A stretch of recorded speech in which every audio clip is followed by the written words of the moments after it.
In the Junos policy architecture, we have several elements. We have terms, we have match conditions or criteria, and we have actions. These elements are what makes your policy. These elements determine what your policy does and how it works. Both routing policies and firewall filters have these elements, but they vary between them as far as their defined purpose. So let's talk about what these elements mean for both routing policies and firewall filters. With routing policy, you can configure as many terms as you want. The terms are evaluated in the order in which they are configured. You can also specify a name for each of them. The term is a criteria by which the policy is evaluated, and when the criteria of the term is matched, an action is taken as defined. Once a term is matched in the routing policy, subsequent terms are not evaluated. In firewall filters, the term is much the same as in a routing policy. The terms are evaluated in the order in which they were configured. You can also specify a name for each of them. Evaluation of a firewall filter stops after a packet matches the criteria of the term and the specified action is taken. Once a packet matches a term, subsequent terms are not evaluated for the same filter. A routing policy's match condition is criteria that a route must match. You can specify match conditions in a routing policy that are based on properties of a route, source address and destination address. You can also specify more match conditions, but these require additional configuration. They are Autonomous System Path Expression, which is a combination of AS numbers and regular expressions, a community, which is a group of destinations that share a common property, a subroutine, which is a routing policy that is repeatedly called from other routing policies, a prefix, which is a named list of prefixes, and a route list, which is simply a list of destination prefixes. With a firewall filter, a match condition is criteria that a packet must match. The match condition has to match different fields in the packet header.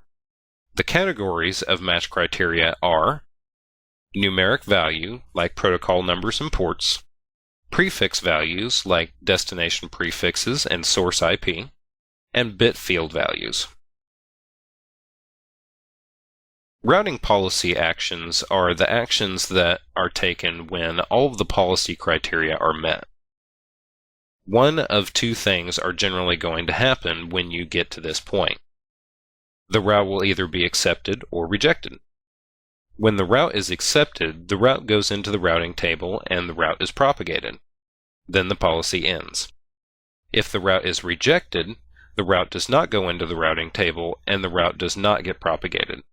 Then the policy also ends. There are a few additional actions that can be specified. You can also specify next term, which triggers the evaluation of the next term in the routing policy.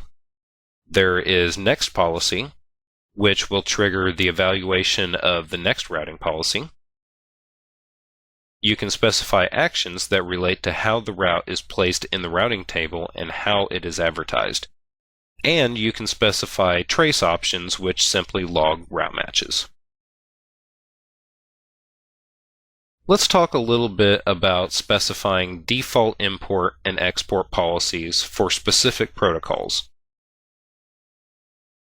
By default, all of the dynamic routing protocols accept import routes, as we mentioned before in Section 6. There are different routing tables that these import routes go into. The BGP routing table name is INET 6.0, which is different than many of the others. The OSPF, direct routes, static routes, and RIP routes go into the INET.0 routing table, and the MPLS import routes go into the INET.3 routing table. BGP's default export policy accepts and exports active BGP routes. The MPLS default export policy also accepts and exports active MPLS routes. The OSPF default export policy rejects everything. This is because OSPF uses flooding to announce local routes and learned routes. RIP also rejects everything in the default export policy. In order to export RIP routes, an export policy must be defined.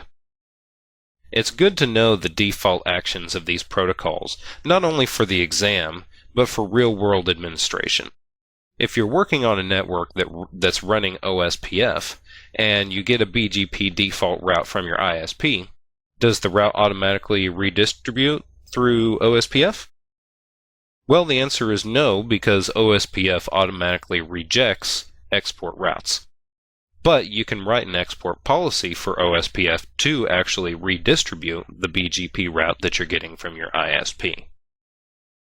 So let's move on and see how these routing policies and firewall filters are actually implemented.